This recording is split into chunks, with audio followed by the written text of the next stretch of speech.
That was the most frightening day of my life.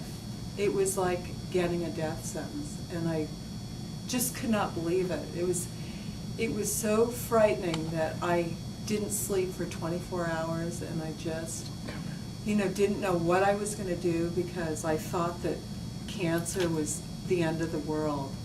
And then, I realized it wasn't. And not just because I got used to the idea of it, and then, to tell you the truth, once you're in the right place getting the right treatment, you feel that you can see the light at the end of the tunnel. And those doctors that I started with, they were very negative. Actually, they told me I had a 50-50 chance of it returning after all their treatment. And when I came over to Dr. Bicher, he was so positive, and he said, I wish you'd come here first because you wouldn't have had to do the chemotherapy. And of course, I wished I had too, and he said, well, we'll get rid of it.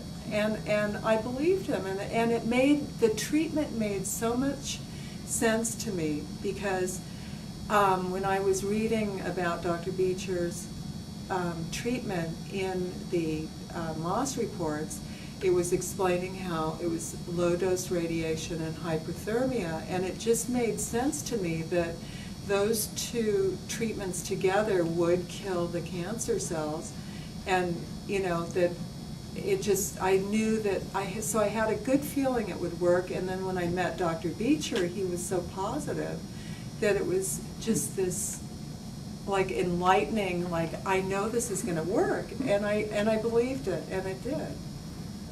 The treatment was easy to go through. It was painless. I slept through some of it. I read through some of it. I went to lunch after my treatment. I met friends.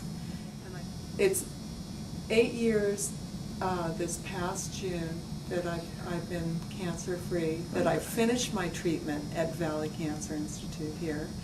And so next year it will be 9 years that I haven't had one reoccurrence. And I had swollen lymph nodes under my arm that were the size of marbles. I could count at least 6 of them. And I had still the lump in my breast. And, the way it was treated, it just dissolved everything. And the lymph nodes went back to their original size, and I was never operated on, and all I ever had was a biopsy.